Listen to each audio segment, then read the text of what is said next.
The prisoner's dilemma is one of game theory's most iconic examples of human cooperation, or lack of it. This theoretical scenario is built on rational choice, yet the average individual is more likely to choose to deny rational motives to act selfishly and choose to cooperate instead. Economic students, however, have been consistently identified as the conspicuous exception. Why did this class of students stand out from the others? This was the question that provoked my research for this summer, during which game theory became a vehicle for understanding wider social behavior. I delved into literature from many fields and came away with many interesting connections and results, and as one always does, a few more questions. I'm happy to say that this study has made me more optimistic about cooperating and more likely to chance it. It seems the best catalyst for cooperation is, perhaps unsurprisingly, cooperation itself. Classical liberalism has at its core the founding belief that individual freedom and liberty are of supreme value, and that government exists to protect and promote these rights. This social order that is focused on promoting liberty is properly established by a system of capitalist laissez-faire economics, stimulating free exchange of goods and services with the division of labor. This partnership of political and economic system will supposedly stimulate and support each other to best promote individual liberty. However, in reality, a system of people exclusively focused on their own welfare and freedom to do as they please will be a fractured and combative one. Cooperation among citizens is needed within a society, and especially in one based on classical liberalism that strives to rely on a small government. This presents an apparent paradox. Classical liberalism is based on individual rationality, the founding and fundamental ideas of economics and capitalism. Yet, an education in economic theory discourages the cooperative effort that is needed for classical liberalism's success. This is the paradox that I will attempt to unfold by delving further into cooperation and what factors encourage and discourage the choice to cooperate, and how economics affects this motivation. People do not always cooperate with each other. They are selfish, individualistic, competitive, and manipulative. Yet sometimes they're trusting, helpful, collaborative, and thoughtful. Many things influence the choice for people to choose about how people choose to behave, and some of which can be tapped by our political systems and used to encourage positive behavior. Societies are collections of individuals, each making their own choice about how to behave in political and private issues. Ideally, individuals are concerned about their own welfare and the collective welfare. When individual and social motivations do not align, however, social dilemmas arise. These dilemmas occur when what is collectively rational is not what is individualistically rational. Tragedies of this nature are seemingly unavoidable failures in economics and politics that must be remedied by often uninspiring modifications. Often, sanctions or external incentives in the form of things like laws prohibiting or tax write-offs encouraging are constructed to encourage or discourage certain choices. It would be preferable to avoid creating regulations and complicated enforcement strategies. Not only is it expensive to enforce laws, but they appear as an encroachment on freedoms. And when they are not well enforced, the credibility of the legal and political systems suffer. I used models of game theory to represent interactions involving people with conflicting interests in the hope of understanding and encouraging the choice to willingly cooperate with group interests. The prisoner's dilemma is a classical model in game theory that describes two individuals faced with a decision involving a dichotomy of interests. If both play to their dominant strategies, both players end up worse off than if they had cooperated with each other. The outcome each person faces is determined by both his choice and his partner's choice. The iconic narrative involves a police having arrested two suspects and taking them into custody. They are clearly guilty of some infraction, but there is not enough evidence to convict these two of the crime that they are fully suspected of. Each prisoner is taken to a separate room and not allowed to communicate with his partner. They are each given the choice to cooperate with their partner and remain silent, or to defect from their partnership and confess to the crime. If both partners choose to remain silent and cooperate with each other, they will both receive a very minimal punishment. Yet, if one prisoner confesses, then he will receive no jail time and his partner will receive a heavy sanction. If his partner is given the same choice, but if both confess, they both receive a heavy punishment. Each player's rational dominant strategy is to confess, yet it is painfully clear that each would do better if they chose to cooperate and remain silent together. The traditional prisoner's dilemma is a one-time, two-person game with no communication allowed between the players. Variations that involve more than two people, and up to a theoretical, limitless n number of people come closest to modeling social dilemmas. The variations provide a basis for experimental scenarios that test human behavior in different situations. My exploration delves further into the link between economics, education, and the choice to cooperate in such dilemmas. The results of many studies suggest that studying people in terms encourages people to act in line with their models. Robert Frank, Thomas Gilvich, and Dennis Regan conducted a comprehensive study involving cooperations and economics students as compared to other students. They found that when faced with the classical one-round prisoner's dilemma, 71.8% of economics majors defected, whereas only 47.3% of other students defected.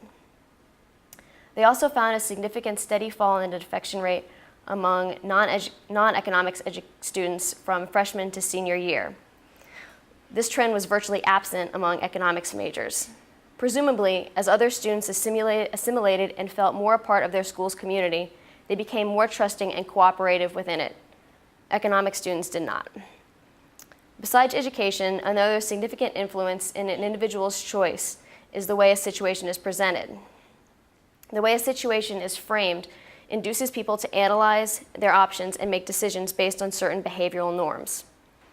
These norms are essential for facilitating human interactions and ultimately the formation of successful communities.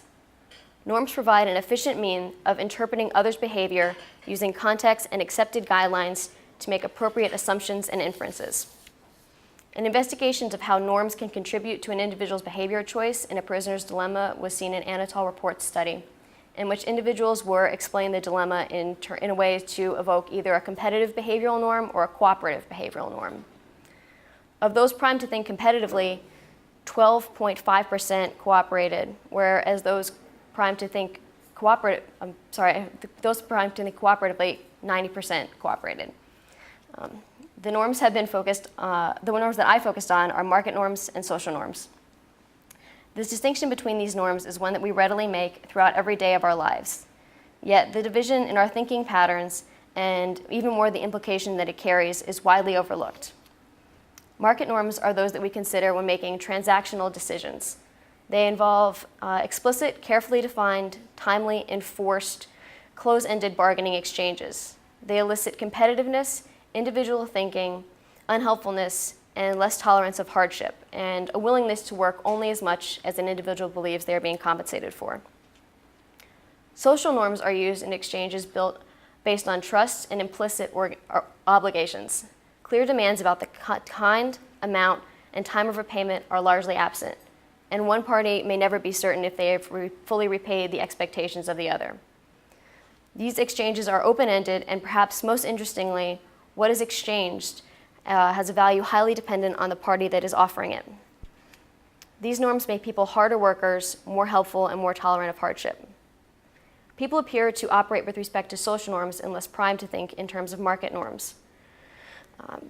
People can be primed to think in terms of market norms by something as simple as being paid for something or being told the price of a gift that they are given in thanks for a service. And people have even been shown to think in market norms after being given a word scramble with words like high-paying salary involved instead of neutral terms. After receiving the market norms version of a word scramble, individuals were significantly less likely to even help a researcher pick up a box of pencils that they accidentally spilled.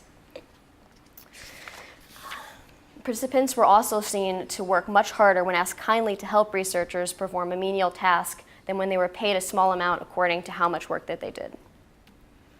The studies that have shown economic students as defecting more than others included financial incentives, thus provoking people to think in terms of market norms. Within these experiments, students were paid in accordance with the outcome that resulted from their choices. It was my hypothesis that these economics students were more comfortable and more experienced with resorting to market norms with the slightest provocation.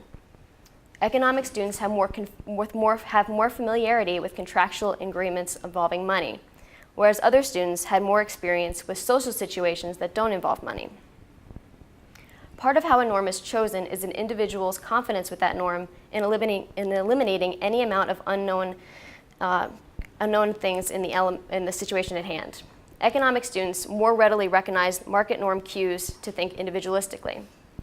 This choice of behavioral norms, I believe, explains the higher defection rate seen in experiments. The educational backgrounds contribute to how they choose to analyze the situation.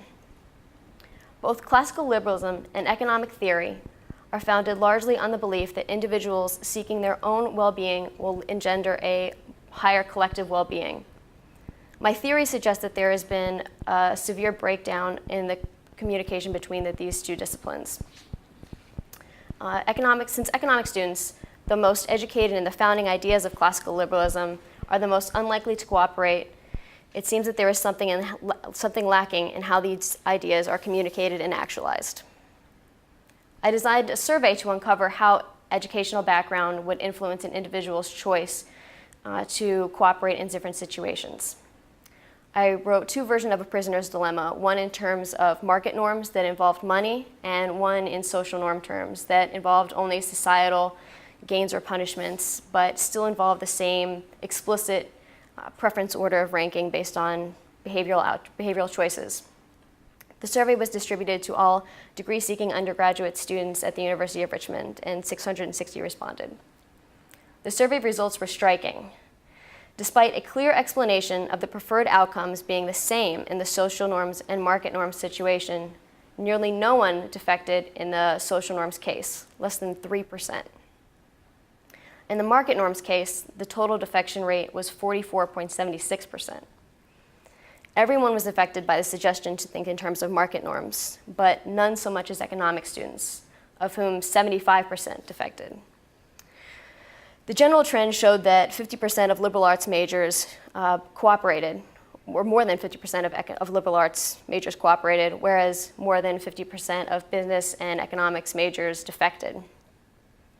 The way economics is taught and practiced seems to generally discourage cooperation, especially in scenarios involving money. Economics considers individuals as individually rational, uncharitable, and generally using their skills and knowledge for the promotion of individuals and individual firms. The application of economics involves safeguarding politics, patents, and not sharing any information. In economics, irrationality throws the system off balance and destroys the harmonious efficiency of rational choice. Cooperation is simply seen as unnatural. The results of the survey show that both the way that a dilemma is presented and the educational background that an individual has influences how one will choose to cooperate and act in a scenario. Presenting a situation in terms of market norms as opposed to social norms will do very little to encourage cooperation. The survey also indicated that an area of education will have significant impact on how an individual behaves. While an analytical economics education may not be the singular cause of these students' significantly lower levels of cooperation, it does seem to have a large impact on how they chose to behave. It seems that there are two main ways of proceeding with the results of this study: altering institutions to appeal more to social norms, or amending the way that economics is taught. The second strikes me as more accessible and implementable. Economics education is a much more unified and limited entity than institutions involving people with competing motivations. However, we might still attempt to address those organizations that are harnessing market norms to their disadvantage. Economics education has been examined and critiqued in the past. In 2006, the Teagle report said that economics education neglects the development of certain skills, specifically moral reasoning, while a part of economics education in earlier times was no longer a focus. Attention to moral reasoning hardly seems unimportant, especially in training those who will go on to direct corporations, which now span national borders and hold much of world power. Other critics have said that economics education pays too much attention to celebrating the success of markets while neglecting the fact that no scenarios of actual perfect competition exists in our world. And psychologists point out that many of the underlying assumptions of economics have been proven false in their studies. While economic theory concerns itself with ends rather than means and concludes that efficiency and collective welfare will be achieved in the long run, many corporate CEOs and individuals continue to act very much with short-term concerns. As they function now, the expansion of markets seems to threaten the reduction of community. Social norms may not produce perfect treatment of the commons, but it's still possible that they could be a cheaper and better to attempt to employ them than to presume individuals as selfish and regulate them as such. Money is very often the most expensive ways to motivate people. Take, for example, the fines that are enacted to discourage improper dumping of waste by companies. Many find it cheaper to pay these fines than to abide by them, and so continue to pollute improperly. The fines impose market norms and encourage the cold cost-benefit calculations that come along with them. While motivations in market norms can create cheaper, diverse options and provide incentives to improve on these products, they are not best used for all scenarios. There comes a point when the benefit of a market system provides cannot match the negative repercussions of deceit, greed, and disregard and selfishness that ensue in its wake. It would appear that following the classical liberalism model, and within it, the economic model of individual rationality, with each person seeking his or her own best outcome, may not result in an overall enhanced collective welfare. Unity and concern for others are needed to achieve a stronger and better off community. Liberalism is concerned with freedom, and economics with utility. Yet, if welfare within a community is lost, then the range of choices and freedoms that can be chosen are limited too. Educating citizens to the virtue of cooperating and acting with concern for others' welfare is essential for achieving a sustainable and successful society. What is needed to induce cooperation is trust and respect. A society that nurtures trust, community, and social norms will promote cooperation. Teaching people that others are uncooperative is only a self-fulfilling strategy. Culture evolves through positive feedback. If we wish to see cooperation, we must educate people on how it can be a successful choice that benefits all involved.